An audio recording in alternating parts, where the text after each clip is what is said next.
ভগবানের করুণা, ভগবানের কৃপা এটি প্রাপ্তির জন্য ভজন প্রয়োজন। কিন্তু ভজন পথে তো এসেছি আমরা, ভজন পথে, সাধু সঙ্গের পথে, প্রগতিশীলের পথে এসেছি, কিন্তু শান্তি অধরা কেন? জীবন সফল নয় কেন? এই প্রশ্নের উত্তরে আমি আজ একটি মার্মিক তত্ত্ব আপনাদের সামনে শ্রী গুরু মহারাজের কৃপায়, শাস্ত্র কৃপায় উপস্থাপন করছি। কৃপা করে, দয়া করে, করুণা করে করজোড়ে মিনতি করছি, সতর্ক সাবধানতার সহিত শ্রবণের। কোলাহল না করে শ্রবণ করুন। আমাদের জীবনের দুইটি দিক, একটি শ্রদ্ধা, একটি সন্দেহ। আবার বলি, আমাদের জীবনের দুইটি দিক, একটি শ্রদ্ধা, একটি সন্দেহ।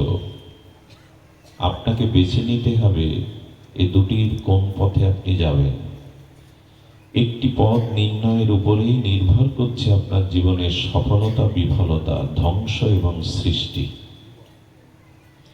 কারণ শ্রদ্ধা যার জীবনে আছে, তার জীবনে মঙ্গল আছে, কল্যাণ আছে, প্রেম আছে, ভক্তি আছে, প্রাপ্তি আছে, নিঃসংশয় আছে, নির্ভরতা আছে। কিন্তু যার জীবনে শ্রদ্ধাবিহীন সন্দেহ আছে, তার জীবন ধ্বংসময়, পতনময়, অকল্যাণময়। তার বুকে সর্বদা শেলবিদ্ধ, সে মানুষের অস্তিত্ব সংকটে। আপনাকেই বেছে নিতে হবে সন্দেহের পথে না শ্রদ্ধার পথে। খুব সতর্কপূর্বক আচার্যগণ বলেছেন, মন্দিরে দেবতার পূজা, বিগ্রহ আরাধনা, হরিনাম সংকীর্তন, ভাগবত শ্রবণ, তীর্থ পর্যটন, দান ধ্যান, সৎকর্ম সকলই বিফল হবে যদি আপনার জীবনে শ্রদ্ধা না থাকে। হরিনাম করেও কিছু পাবেন না, শ্রদ্ধা নাই।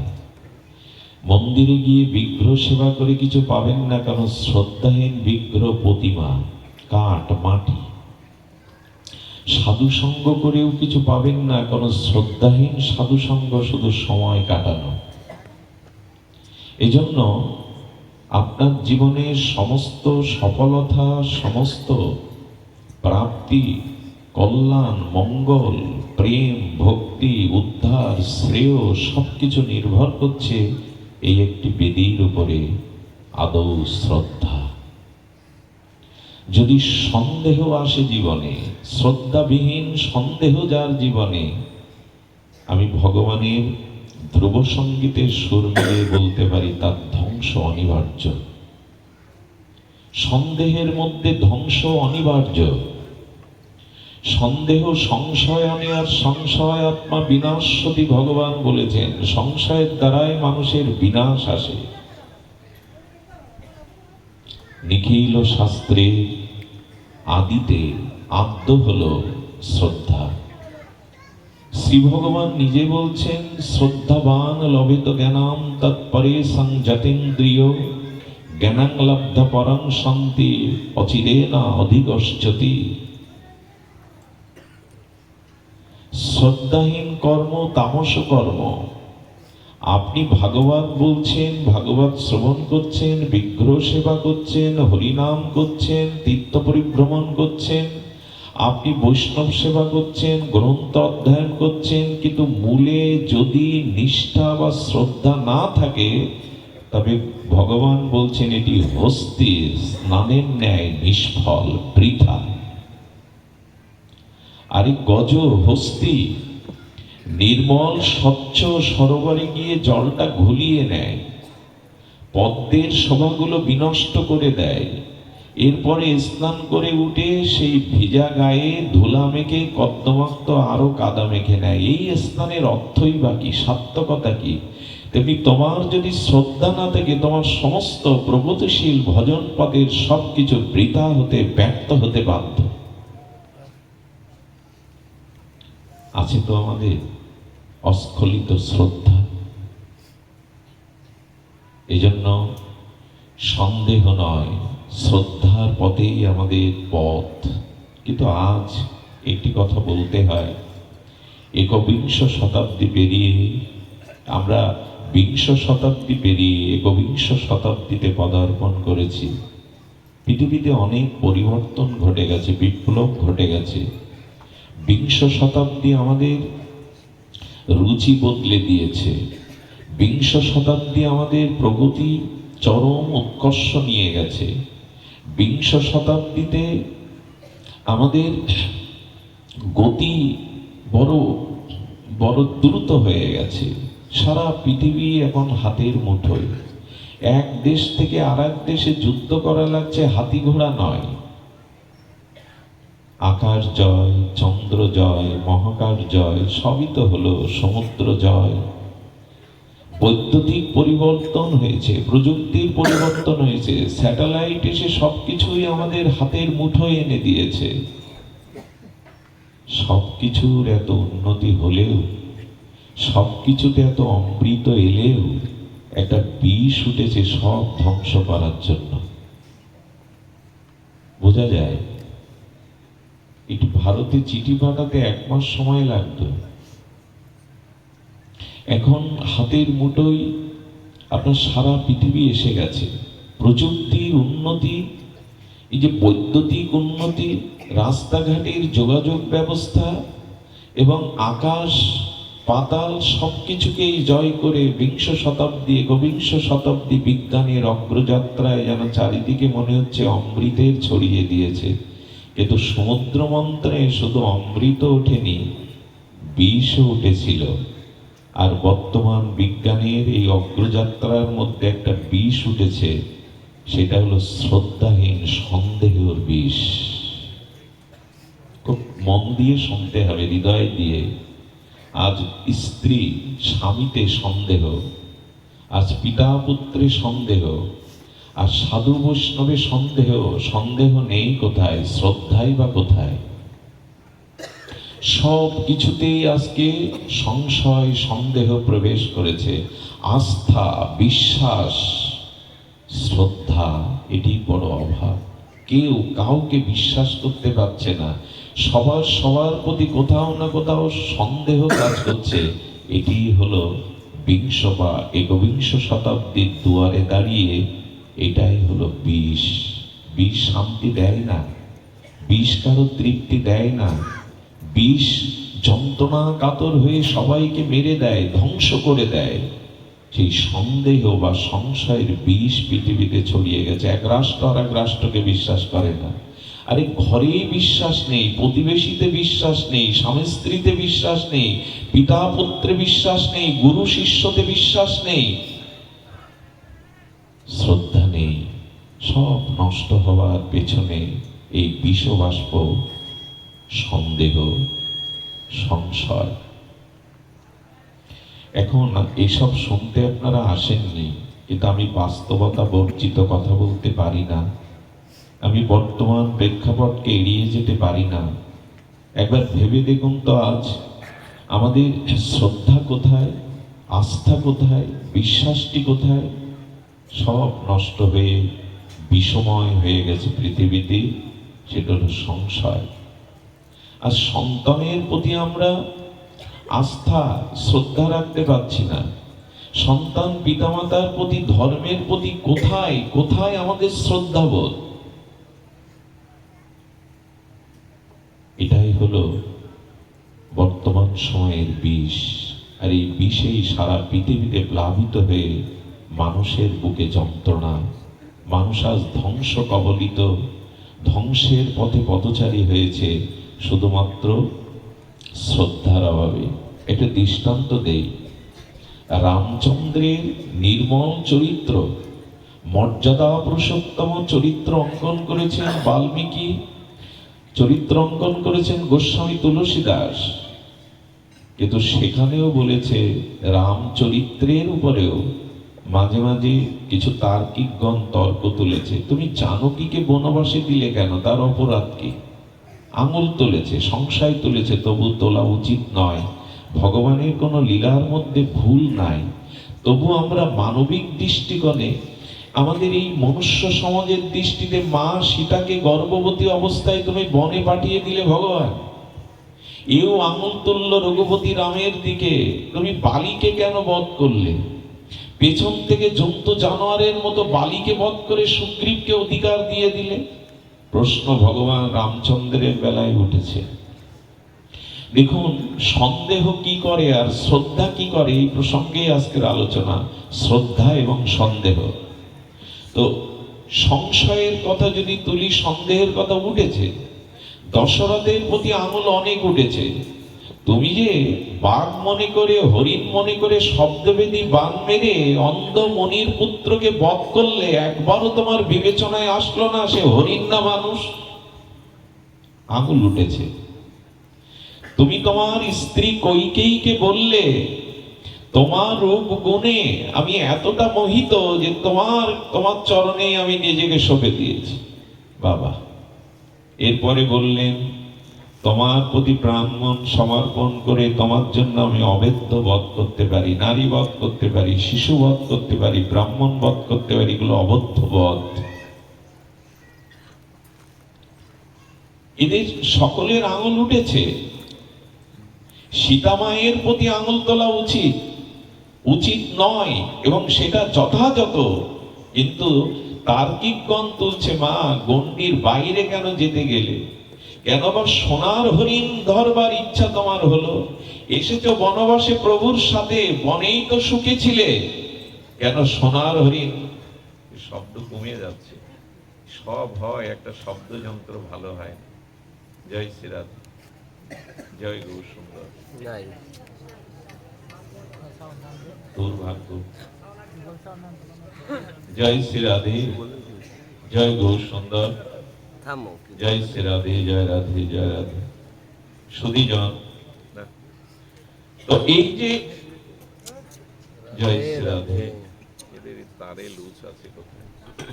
জয় শ্রীরাধে, জয় রাধে। সব নষ্ট করে বলছিলাম, সীতামা তোমার সোনার হরিণ পাওয়ার ইচ্ছা কেন জাগলো? সোনার হরিণ হয়? বনে জঙ্গলে সোনার হরিণ কোথায় আসবে? আছো প্রভুর চরণে, বনবাসী সব ত্যাগ করে আনন্দেই তো ছিলে সোনার হরিণ। প্রশ্ন উঠেছে, কিন্তু একজনের বিষয়ে কোনো সংশয় সন্দেহ ছিল না, ভরত। সাধুদের মধ্যে সর্বশ্রেষ্ঠ হলো ভরত। তার কোনো চরিত্রে কোনো প্রশ্ন ওঠেনি, কিন্তু সেই ভরতই সব থেকে যন্ত্রণা কষ্ট পেতে হলো বিনা দোষে, একটি কারণে, সেটি হলো সন্দেহ। খুব মার্মিক কথা। সন্দেহ কেন? কইকেয়ী রামকে বনবাসে পাঠিয়ে ভরতকে রাজা করার পেছনে সবার ধারণা ছিল এই, এতে ভরতেরও যোগ সাযোগ আসে। মা ছেলে মিলে সব আগুনে পুড়িয়ে ছারখার করে দিল, অথচ ভরত জানেই না। একটি সন্দেহ ভরতের মতো সাধুকে কোথায় নামায়, কত কষ্ট পেতে হয় দেখুন, ছারখার হয়ে যায়। কইকেয়ীর এই সন্দেহের কারণে দশরথ বলল, ভরত যেন মৃত লাশে আগুন না দেয়। দশরথ সন্দেহ করেছিল কইকেয়ীর কথায়, ভরতকে রাজা করার জন্য রামকে বনবাসে পাঠানো হচ্ছে, অথচ ভরত জানেই না নন্দীগ্রামে। মায়ের একটি সন্দেহের কারণে ভরতের মতো ঋষি তুল্য সাধুর মধ্যে অগ্রগণ্য শ্রেষ্ঠ সাধু, জয় রাধে, কি করে হবে? জয় রাধে, জয় রাধে, জয় শ্রী। দশরথ বলল, ভরত আমার মৃত লাশে যেন আগুন না দেয়, স্পর্শ না করে। প্রজারা বলল, আমরা ভরতের মুখ দর্শন করব না। রঘুপতি রাজি বলেছেন, রামচন্দ্রকে বনবাসী পাঠিয়ে উনি রাজা হচ্ছেন, আমরা মুখ দেখব না।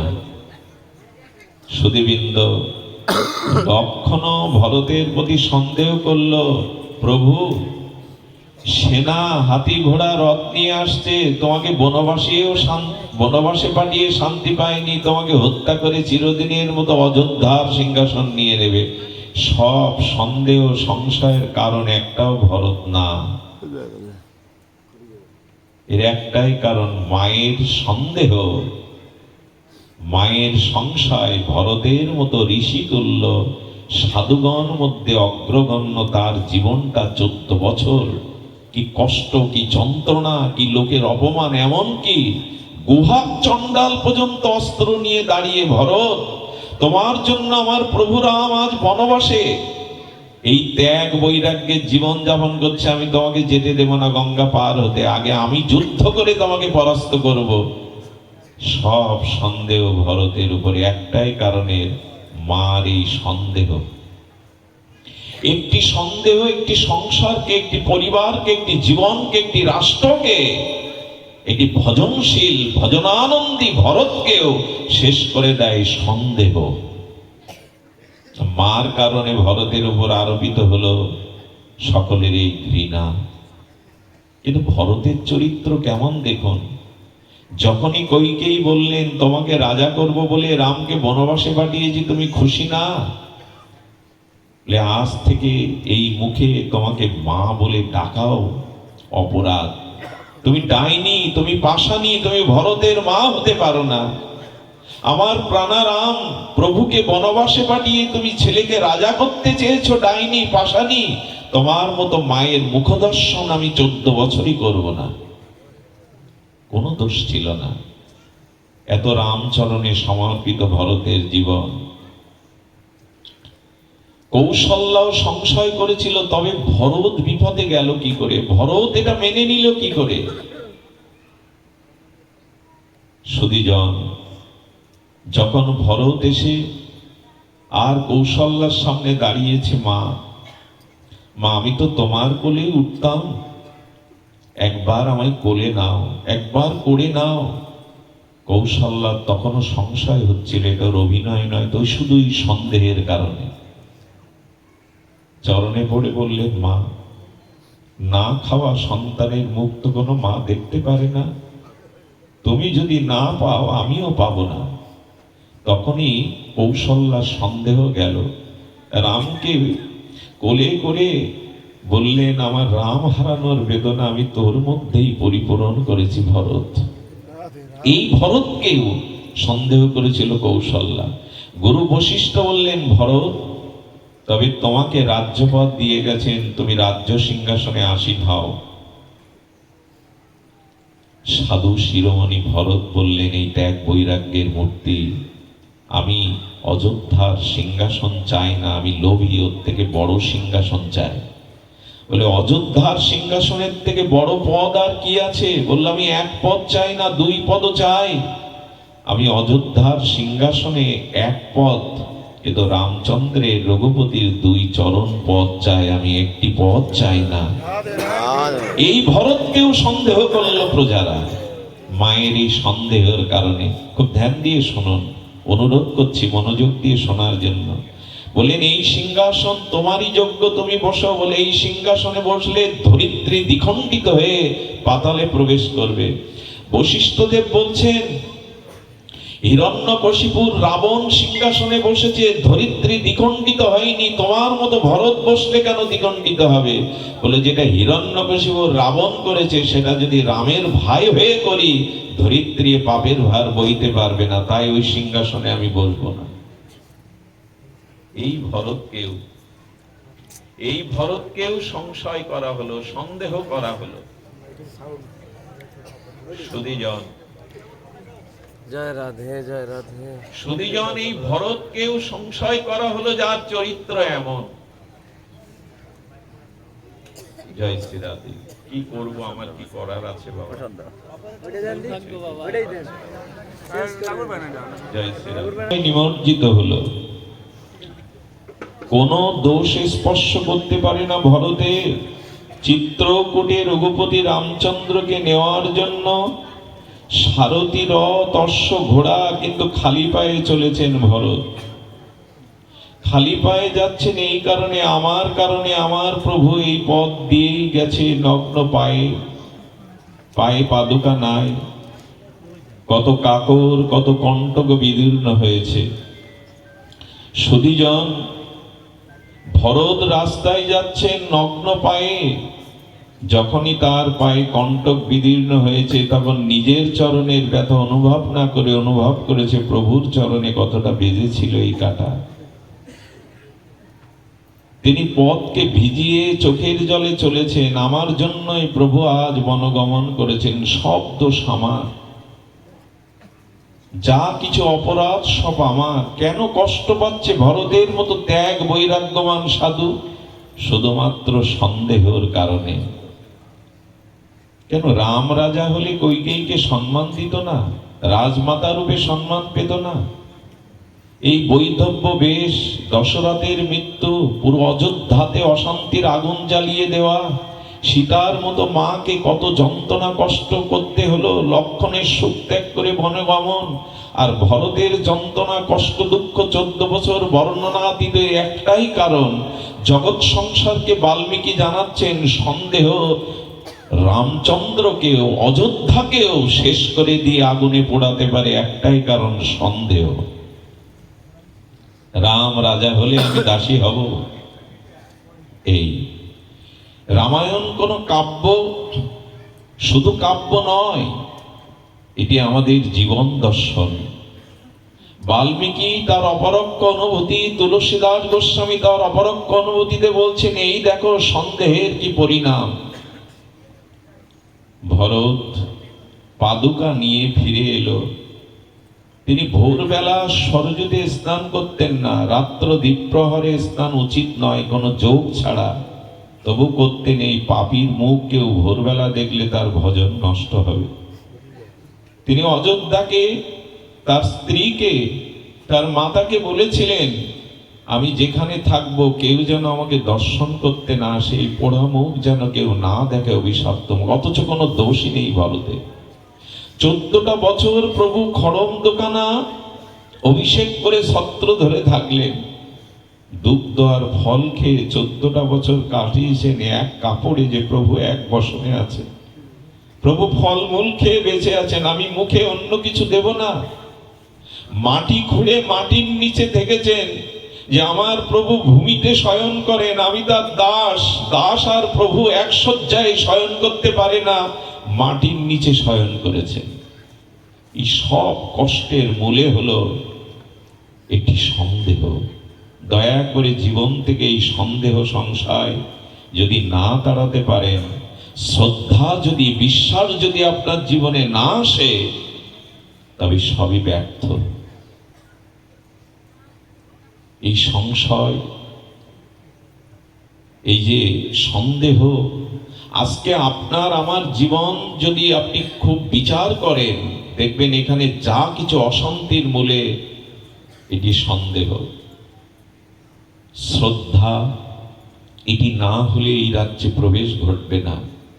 এই জন্য প্রথমেই বলেছেন আদৌ শ্রদ্ধা।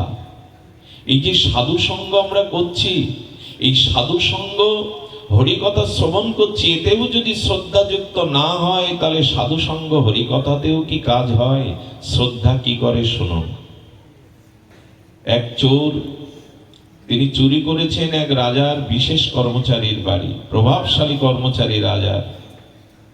এখন যেহেতু রাজার পার্ষদ এবং প্রভাবশালী, এই জন্য বহুবিধ সোর্স পাঠিয়ে তাকে ধরবার জন্য ব্যাকুল চেষ্টা চলছে। ও চুরি করতে করতে দৌড়াতে দৌড়াতে ভোরবেলা পাঠ হচ্ছে এক জায়গায়। ভোরবেলা অনেক আশ্রমেই পাঠ হয়, মঙ্গল আরতির পরে যখন পাঠ হচ্ছে বসে গিয়েছে। ওদের হাত থেকে বাঁচবার জন্য, ধরা পড়ার জন্য সাধু আসরে বসে গেছে। সাধু পাঠ করছেন যে যিনি ভগবানের নাম কর্ণে নেন, শ্রী গুরুদেবের চরণাশ্রয় করেন, তার পুনরপি জন্ম হয়, দ্বিতীয় জন্ম হয়। পাঠ সমাপ্তের পরে এই কথার উপরে শ্রদ্ধা রেখে, বিশ্বাস রেখে চরণে পড়ে বললেন, আমায় দীক্ষা দিন, আমার দ্বিতীয় জন্ম দিন। বললেন, আরে পরে বলে এখন প্রভাত, যদি না বাঁচি দ্রুত আপনি চরণে আশ্রয় দিয়ে কর্ণে হরিনাম দিয়ে তাকে দীক্ষা দিলেন। যাও, তোমার পুনর্জন্ম হলো। সংস্কারেণ দ্বিজশ্চতে, পুনর্জন্ম হয় দীক্ষা পাওয়ার পরে। পিতামাতার রক্ত মাংসের পিণ্ড যে শরীর, গুরুদেব আরেকটি মানব শরীর দিয়ে দেন ভজনের। এতে যদি শ্রদ্ধা আসে তো কি হয় দেখুন। যখনই তার শ্রদ্ধা এলো, আমার দ্বিতীয় জন্ম হয়েছে, চুরি করেছিলাম গতকাল, মানে গত জন্মে, আমার আর পাপ নেই। এই শ্রদ্ধা বিশ্বাস অটুট এলো। তাকে রাজার সেনারা ধরল, বিচারের কাঠগড়ায় গিয়ে বলছেন, তুমি চুরি করেছ। বলো, আমি চুরি করিনি। বলে, প্রমাণ দিতে হবে। কি প্রমাণ? এক জ্যোতিষী তান্ত্রিক এনে বলল, লোহার শাবলটাকে গরম করে লাল রক্তাক্ত করে হাতে দেওয়া হবে, যদি জড়িয়ে ধরতে পারো, আগুনে অঙ্গ না পড়ে, হাত না পড়ে, তবে বুঝবো তুমি সাধু চুরি করনি। সহাস্যে বিশ্বাসে এই লাল টকটকে অগ্নিময় শাবল লোহার শলাকা হাতে নিয়েছে। চুরি করেছি গত জন্মে, ভোরে দীক্ষা হয়েছে মানে আমার নূতন জন্ম হয়েছে, আমার নূতন জন্ম হয়েছে, এই জন্মে আমার পাপ নাই। শাবলের আগুন তার হস্তকে পোড়াতে পারেনি। রাজা তখন বললেন, আগুনেও যে দগ্ধীভূত হয় না এমন সাধুকে চোরের কাঠগড়ায় তুলেছে, আমি তোমাদেরই প্রাণদণ্ড দেব। এমন একজন মহৎ সাধুকে তোমরা চোরের কাঠগড়ায় দাঁড়িয়েছ। ওদের যখন সাজা ডেকে দেবে তখনই দরদ এলো, মমতা এলো, পরে দুঃখের হৃদয় দ্রবীভূত হয়ে বলল, রাজা আমি চুরি করেছি আবার করিনি। বলে সে আবার কেমন কথা? চুরি করেছো করনি মানে চুরিটা করেছিলাম গত জন্মে, এই জন্মে আমার কোনো পাপ বা চুরির দোষ নাই, এই জন্য শাবল আমাকে পোড়ায়নি। পূর্ব বৃত্তান্ত খুলে বললেন। রাজার চোখে জল এলো। দীক্ষার মাধ্যমে, গুরুচরণ আশ্রয়ের মাধ্যমে তোমার এত বিশ্বাস হয়েছে যে তোমার পুনর্জন্ম হয়েছে, এই জন্মে পাপ নেই। তুমি আমারই রাজ্যে রাজপুরোহিত হয়ে থাকো, আজ থেকে আমি তোমাকে রাজপুরোহিতের মর্যাদা দিলাম, শুধুমাত্র শ্রীগুরু চরণে বিশ্বাসের কারণে। আমি গল্প শোনাচ্ছি না আপনাদের, এটি ভক্তমাল চরিত্র। শ্রদ্ধা যদি কোনো বিষয় আসে, আজও মীরার সামনে বিষ দেয়া হলো, রানা বিষ দিল মীরাকে, এই সেদিনের ঘটনা। মীরাকে বিষ দিল, মীরাকে যখন বিষ দেয়া হলো, মীরার সামনে বিষের রং কেমন হয় গো? কালকুট বিষ তো কালো রং হয়। রানা গিয়ে বলেছে তার সেবককে, গিয়ে বলো এটা জগন্নাথের চরণামৃত। মীরার হাতে যখন দিয়েছে, মীরা দেখছে এটা কালো। চরণামৃত কি কালো হয়? যখনই মীরার পাশে একজন বলছেন, ও পান করিস না মীরা, তোকে বিষ খাইয়ে মারবার জন্য ষড়যন্ত্র করে বিষ পাঠিয়ে চরণামৃত বলা হচ্ছে, মীরা বললেন, আমি বিষ মনে করেছিলাম, কিন্তু এখন এটা বিষ নয়, অমৃত। কেন? তো সেবক বলছে, জগন্নাথের অঙ্গে শৃঙ্গার করা ছিল, ওইটা অভিষেক করতে গিয়ে জগন্নাথের গায়ে যে শৃঙ্গারের কালো রং ওর মধ্যে মিশে গেছে, এটা চরণামৃতই। যেই বলেছে চরণামৃত, ভগবানের অভিষিক্ত চরণামৃত শ্রদ্ধা এসে গেছে মীরা। ওই শ্রদ্ধার দ্বারা বিষকে পান করতে গিয়ে দেখে ওর মধ্যে তার গিরিধারী লাল এসে বসে গেছে, অর্থাৎ বিষ মীরার অমৃত হয়ে গেল শুধু চরণামৃত শ্রদ্ধায়। গল্প শোনাচ্ছি আপনাদের, গল্প না। মীরার বিষ অমৃত হয়ে গেল শুধুমাত্র চরণামৃত এই বিশ্বাস এনে। আর ভগবান শ্রদ্ধা বিশ্বাসের মূল্য দিতে জানেন। যেই মীরার শ্রদ্ধা এসেছে এটা অমৃত, সেই ভগবান অমৃতময় ওর মধ্যে এসে বসে গেছে। ভগবান যদি এসে বসে, সে তো অমৃত হবে। ভগবান শঙ্করকে আর সমুদ্র মন্থনে কালকূট বিষ দেয়া হলো। এই কালকূট বিষ পান করলেন, যেটা ব্রহ্মা বিষ্ণু দেবতারা কেউ নিতে চায়নি। যে বিষে জগৎ পড়ে ছারকার হয়ে যাবে, সেই বিষ শঙ্কর দুহাত ভরে পান করলেন। বললেন, এটা আপনার বিষ মনে হচ্ছে না? পার্বতী বলছেন। বললেন, না। কারণ কি জানো? সমুদ্র মন্থনে কচ্ছপের রূপ ধরে ভগবান সেই পর্বতকে ধারণ করেছিলেন পিঠে। তো ভগবান যে সমুদ্রের মধ্যে গমন করে, ভগবানের চরণে স্পর্শে, অঙ্গ স্পর্শে সমুদ্র অমৃত হয়ে গেছে, সে বিষ থাকতে পারে না। শঙ্কর এই বিশ্বাস করে বসেছেন।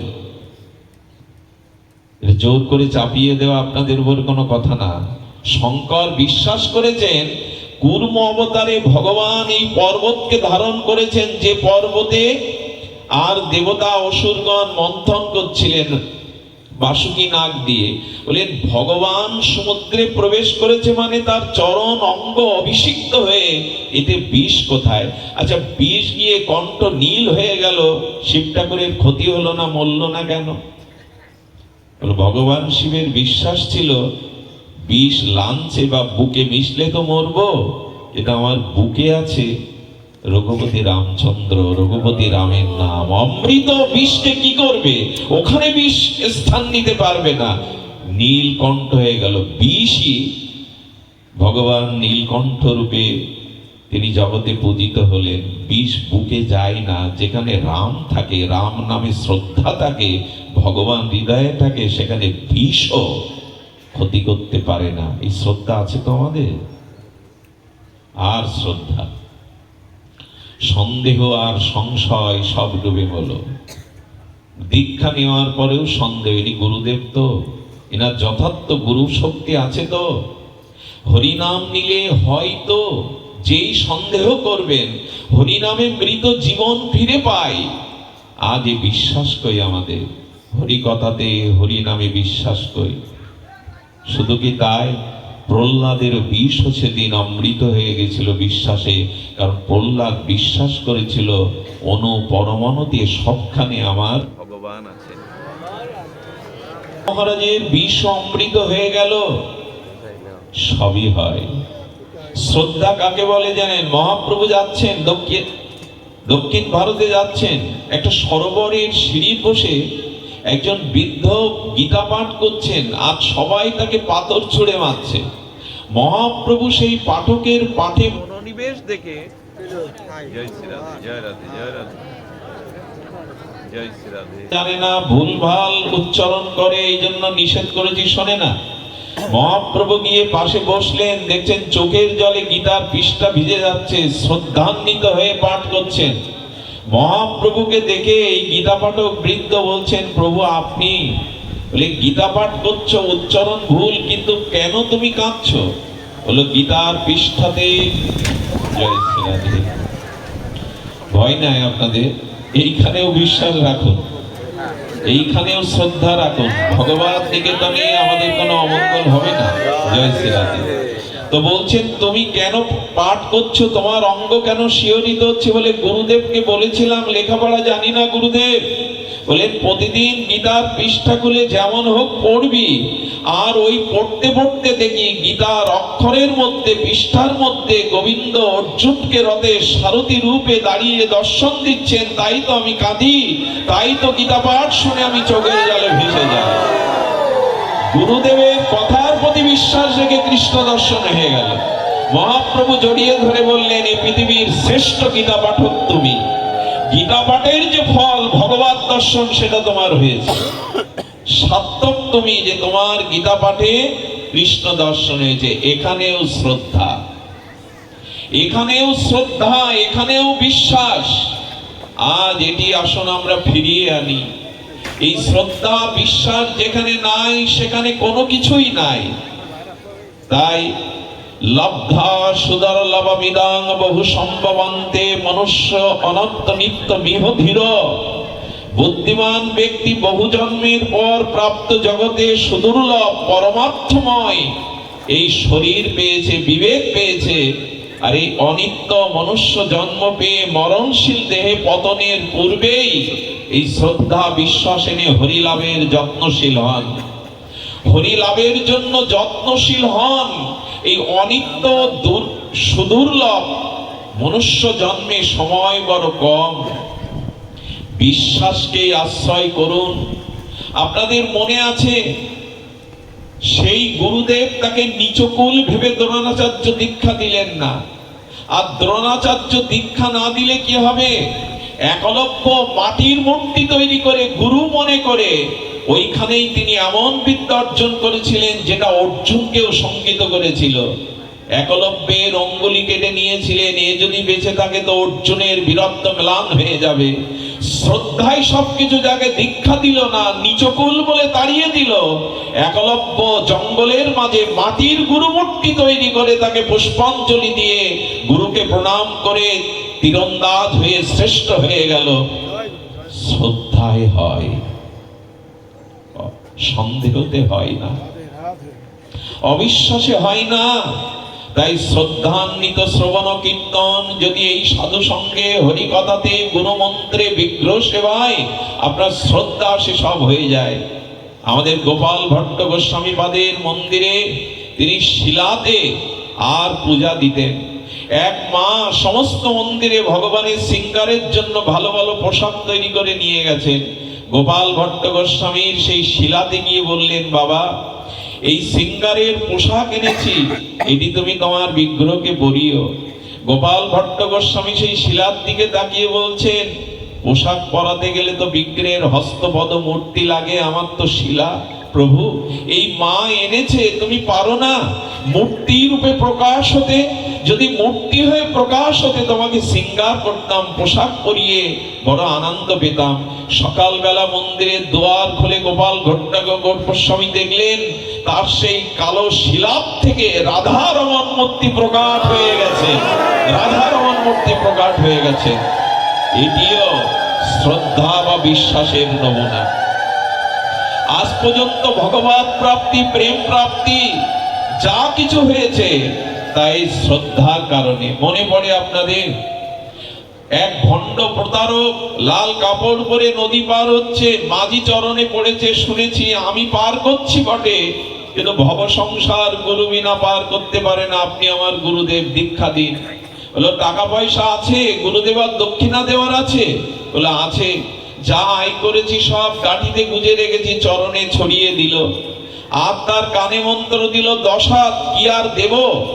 ঠকিয়ে তার কাছে পয়সা নিয়ে বলল 10 হাত, গুরু মনে করে, মন্ত্র মনে করে নৌকা বায়ার বলে 10 হাত, 10 হাত, 10 হাত। এই 10 হাতে তার চোখের জল আছে, হৃদয় দ্রবীভূত হয়। মা দশভুজা দুর্গা এসে বললেন, তোর চোখের জল আমি সহ্য করতে পারি না, আমি তোকে কৃষ্ণ মন্ত্রে দীক্ষা দেব। এই মন্ত্রের দ্বারাই তিনি ভগবানকে প্রাপ্ত হলেন। 10 হাত কোনো মন্ত্র হতে পারে? হতে পারে না। আপনাদের বলি, শ্রদ্ধা হারাবেন না। এক গুরুদেব চাতুর্মাস্য ব্রতের 1 মাস নিয়ম সেবা ব্রতে, কার্তিক ব্রতে এক রাজার বাড়ি যেতেন। রাজা তার শিষ্য, রানী তার শিষ্য।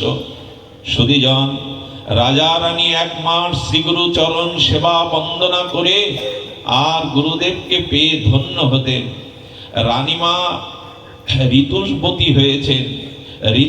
রজস্বলা হওয়ার পরে গুরুদেবের সেবা তিনি 5 দিন দিতে পারেননি। ওই রানীর একান্ত দাসী যুবতী সুন্দরীকে পাঠিয়েছেন, যাও গুরুদেবের চরণ অভিষেক করো, গুরুদেবকে আরতি করো। আর এই যুবতী সুন্দরী যখন গেছে, তখন এই গুরুদেবের মস্তিষ্ক বিকৃত হয়ে বললেন, আমি তোমাকে স্ত্রীর মর্যাদা দেব, আমাকে গ্রহণ করো। আর তাকে মালা দিয়ে, সিঁথিতে সিঁদুর দিয়ে তাকে পাশে বসিয়েছে। রানীমা পুষ্প স্নানের পরে রাজাকে নিয়ে যখন দেখছে যে তার দাসী গুরু মায়ের স্থানে বসেছে শয্যায়, মুখ নিচু করে যখন রানী চলে আসবে, রাজা বললেন, কোথায় যাচ্ছ? আজ থেকেও তোমার দাসী না, আজ থেকেও গুরু মাতা। পারবো তো আমরা? এরকম শ্রদ্ধা আনতে পারবো তো? বললেন, আজ থেকে গুরু মাতা, দুজনের চরণ অভিষেক করো, দুজনকে বন্দনা করো, দুজনকে আরতি করো। 15টা দিন রাজা রানী গুরু মা মনে করে নিজেদের দাসীকেও গুরু মায়ের মর্যাদা দিলেন। রথে করে যখন নিয়ে যাচ্ছেন, বনে গুরুদেব বলছেন, ভালো মন্দ 1 মাস পেয়েছেন প্রসাদ, বললেন ক্ষুধা লেগেছে। ঋষির আশ্রমে একটা বৃক্ষ থেকে ফল আনলেন। ফল আনার পরে ওই লাল ফলটা মনে করছে, রাজার দাসীকে আমি স্ত্রী রূপে গ্রহণ করেছি, তাতে অশ্রদ্ধা এসেছে আমার পথে, যদি বিষ খাইয়ে মেরে দেয়, বিষ ফল। বলে, রাজা এই ফলের নাম জেনে এসো। ঋষির আশ্রমে গিয়ে বললে, ঋষিবর, আমার গুরুদেব এই ফল পাবে, যদি নাম বলতেন। বলে, গুরুদেবকে বলো ফলটা চিনলে ওর মধ্যে নাম পাবে। গুরুদেব এনে ফলটা যখন 2 ভাগ করেছেন, 2টো দৃশ্য দেখতে পাচ্ছেন, সিনেমার পর্দার মতো, চলচ্চিত্রের পর্দার মতো। একটি পর্দাতে দেখতেন যে রাজা রানী পুষ্পরথে বৈকুণ্ঠে যাচ্ছেন, আর এই গুরুদেব আর তার গুরুমা রূপে যাকে গ্রহণ করেছেন তিনি নরকে যাচ্ছেন জমের দ্বারা। আর ফলের মাঝখানে লেখা রয়েছে কর্মফল। শ্রদ্ধায় রাজা রানীকে বৈকুণ্ঠ গতি দিল আর গুরুদেবের পতন ঘটিয়ে দিল। যদি বলেন আমি যে গুরুদেব পেয়েছি, আমি যে সাধু পেয়েছি, উপযুক্ত নয়, কিন্তু আপনার শ্রদ্ধা যদি যথাযথ হয়, গুরুদেব যোগ্য না হলেও আপনার শ্রদ্ধা একদিন আপনাকে তরিয়ে নিয়ে যাবে। একথাই বলছে, শ্রদ্ধার এত বড় ক্ষমতা। আসলে ভগবান, বিগ্রহ, হরিনাম, সাধু সঙ্গ এগুলি প্রথম না, প্রথম হলো শ্রদ্ধা। যদি শ্রদ্ধাও থাকে, পাষাণের মধ্যেও ভগবান জেগে উঠবে। শ্রদ্ধা চাই, সেটা আজ কোথায়? শাস্ত্রে বলেছে, যে যদি বৃন্দাবনের ধুলি মনে করে, ব্রজ ধুলি মনে করে যদি ব্রজের ধুলি মাখতে পারো, ধুলি নয় এটি, এটি রেণু, ব্রজ রেণু, তবে তোমার প্রেম হয়ে যাবে। রাধা কুণ্ডে বাবাজি মহারাজ স্নান করছেন। চৈতন্য চরিতামৃতে কবিরাজ কৃষ্ণ গোস্বামী লিখেছেন, এই কুণ্ডে যে করে একবার স্নান, রাধা সম প্রেম কৃষ্ণ তারে করে দান। বলেন এই রাধা কুণ্ডে যে একবার স্নান করে, রাধা সম প্রেম কৃষ্ণ তাকে দান করে। বাবাজি মহারাজ স্নান করতে নেমে কাঁদছেন, কই আমার তো হলো না, আমার তো প্রেম হলো না, আমার তো হলো না। এই বলতে বলতে ডুব দিয়েছেন শ্রদ্ধায়, আর ভেসে ওঠে না, আর ভেসে ওঠে না। ভাসতে ভাসতে মানস গঙ্গায় গিয়ে তাকে পাওয়া গেল, আর অষ্ট সাত্বিক প্রেমময় দেহটা পাওয়া গেল। সেই প্রেমময় দেহে বলছেন, আপনি এখানে ভেসে এলেন, ওই এক ডুবেই তার প্রেম হয়ে গেছে। আমরাও তো শত ডুব দিলাম রাধাকুণ্ডে, কেন প্রেম হলো না? শ্রদ্ধার অভাব। ইটের পরে ইট দিলে প্রাচীর হয় না, যদি মাঝখানে সিমেন্ট বা মশলা না দেন। ঠিক তদুপরি জীবনে যদি শ্রদ্ধা না থাকে, বিশ্বাস না থাকে, তবে সবই শেষ হয়ে যাবে। অনুরোধ করব, সংশয়কে সন্দেহকে যদি ঠকেনও আপনি, তবে শ্রদ্ধা থাকলে, বিশ্বাস থাকবে, ঠকাবে এ ক্ষমতা জগতে কারো নাই, এই ক্ষমতা জগতে কারো নাই। এই জন্য দয়া করে বিশ্বাস রাখুন। মনে পড়ে আপনাদের বিল্বমঙ্গল, যিনি কৃষ্ণ কর্ণামৃত লিখে মহাপ্রভুকেও পরম আনন্দ দিয়েছেন, এই বিল্বমঙ্গল ঠাকুর। তার আবেশ কেমন জানেন? তিনি ব্রাহ্মণ পুত্র, তবু নদীর ওপারে চিন্তা নামক এক পতিতার কাছে যেতেন। এত প্রবল আসক্তি যে বাবার শ্রাদ্ধের দিনে মনে করেছে, আমি খাইনি বলে, আমার বাবার শ্রাদ্ধ কর্ম উপবাস বলে আমার চিন্তাও খাইনি। আসক্তি হলে যা হয়। আর এত আসক্তি, এত তার প্রতি বিশ্বাস, চিন্তা আমায় ফেলবে না। বিল্বমঙ্গল ব্রাহ্মণ সন্তান, পণ্ডিত, তবু চিন্তার প্রতি তার আসক্তি বিশ্বাসের কম নাই। মধ্যরাত্রে পিতার শ্রাদ্ধ কর্ম ছেড়ে আর চিন্তার কাছে চলেছে, হয়তো না খেয়ে আমার জন্য অপেক্ষা করছে। এই দেখুন, এক পতিতার প্রতি এত বড় আসক্তি, শ্রদ্ধা, বিশ্বাস তাকে কোথায় নিয়ে গেল। নদী পার হতে গিয়ে দেখে ঝঞ্ঝাভাত, ঝড় বৃষ্টির গভীর রাত্রে মাঝি নাই। দেখছে একটা ভেলা ভেসে আসছে, আর এই ভেলাকে অবলম্বন করে ওপারে গেলেন। এ তো ওটা ভেলা ছিল না, পচা গলা লাশ। আচ্ছা, গন্ধটা তার নাকে আসেনি? এর পরেও অসুবিধা কেন বাবা? জয়রাধে বলে গন্ধটাও আসেনি। বলো না, ওই আসক্তি, ওই যে তার প্রতি টান, অনুরাগ, গন্ধটাও পায়নি। প্রাচীর বন্ধ হয়ে গেছে চিন্তার। একটা সাপ জরাগ্রস্ত হয়ে পড়ে আছে, সাপের ল্যাজটাকে মনে হচ্ছে দড়ি, আমি আসবো বলে চিন্তায় দড়ি রেখে দিয়েছে। সাপ পার হয়ে যখন দরজায় কড়া নাড়লো, চিন্তা প্রদীপ জেলে, ঝড় তখন থেমে গেছে, দেখছে মরা লাশের গন্ধ। তুমি এসেছো ঠাকুর, তুমি এসেছো। জয় রাধে, জয় রাধে, জয় রাধে। তুমি এসেছো ঠাকুর, তোমার গায়ে মরা পচা লাশের গন্ধ। বলো লাশ নয়, তুমি তো ভেলা পাঠিয়েছো। আহারে মোহ, কিন্তু শ্রদ্ধা, তার প্রতি বিশ্বাস, অনুরাগ দেখুন। বলেন আমি দেখতে চাই কোন পাঁচিলের দড়ি আমি তোমার জন্য রেখেছি, নদীতে কোন ভেলা ভাসিয়ে রেখেছি। এসে দেখে বড় অজাগার সাপ। বলে এটা যদি তোমার দড়ি হয়, ঘাটে রাখো, যেখানে তুমি ভেলাটা তুলেছো। এসে দেখে পচা গলা লাশ। সঙ্গে সঙ্গে চিন্তা ঘরে এনে কাপড় বদলিয়ে স্নান করে দিয়ে মাথায় হাত দিয়ে বললেন, আমার প্রতি তোমার এত শ্রদ্ধা, এত অনুরাগ, আচ্ছা আমার মাথায় হাত দিয়ে কথা দাও তো, খুব ধ্যান দিয়ে শুনুন, কথা দাও, আমি যা চাইবো দেবে। বলে তোমাকে অদেয় কিছু নাই, জীবন দিয়েছি, সমস্ত বিশ্বাস নিগড়ে তোমাকে দিয়েছি, তোমার প্রতি আমার পূর্ণ অনুরাগ। মাথায় হাত দিয়ে বললেন, কথা দাও, এই পচা গলা পাপিষ্ঠার শরীরের প্রতি তোমার যে শ্রদ্ধা, অনুরাগ, বিশ্বাস, আজ থেকে তুমি যুগল রাধা মাধবের প্রতি এই বিশ্বাসটা দেবে। বলো তুমি দেবে, আমাকে না পেয়ে তুমি রাধা মাধব পেয়ে যাবে, কথা দাও। চিন্তার প্রতি তার অটুট বিশ্বাসে কথা দিয়ে দিলেন। চিন্তা তাকে কি করলেন জানেন? তিলক মালা কণ্ঠে দিয়ে আর সকাল বেলায় অরুণর আগে তার কাঁধে একটি ঝোলা নিয়ে বললেন, কৃষ্ণ নাম নিয়ে ব্রজের পথে চলো, বৃন্দাবনের পথে চলো। আমার প্রতি যে বিশ্বাস অনুরাগ, যদি তুমি গোবিন্দকে দিতে, তুমি ভগবান পেয়ে যেতে। এই বিশ্বাস শ্রদ্ধায় আজ কাঙাল হয়ে ভজন করতে করতে চলেছে। কিন্তু সংস্কার কি সহজে যায়? স্নানরত এক যুবতী মহিলাকে দেখে আর তার মনে হয়েছে এই তো চিন্তার মতো রূপ যৌবন। মোহিত হয়ে বৃক্ষতলে বসে নারীর সেই স্নান দেখছে। নারীটি ছিল পরম ভক্তা, পরম বৈষ্ণবী। বলি, সাধু আমার দিকে দৃষ্টি দিয়েছে, কিন্তু সন্দেহ নয়। স্নান করে কলসি কাকে নিয়ে গৃহে ফিরে যাচ্ছে, পেছনে পেছনে বিল্বমঙ্গল চলেছে। দুয়ারে গিয়ে বসেছে। সুধীজন ধ্যান দিন, দুয়ারে গিয়ে যেই বসেছে, স্বামীর কাছে গিয়ে বললেন, আমি আর পাচ্ছি না, আমাকে স্নান দেখেছে, আমার পথে এসেছে, কি করব? বললেন, ওকে বিশ্বাস করো, সাধু সাধু কখনো ক্ষতি করতে পারে না। সাধু আপনি আশ্রয় নিন, কিন্তু কথা হলো রাতে চিন্তাকে আমার কাছে আসতে হবে। সেই রাতেই ওই বিশ্বাস করা বিল্বমঙ্গলের অন্ধ করে দিয়েছিল, যাতে এই দৃষ্টি আমি না দেই।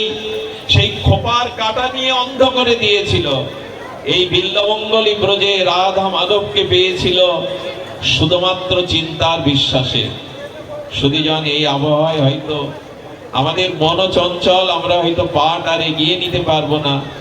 শুরু করেছিলাম বিশ্বাস দিয়েই যেন আমাদের জীবন এমনি করে ভক্তির পথে চলে।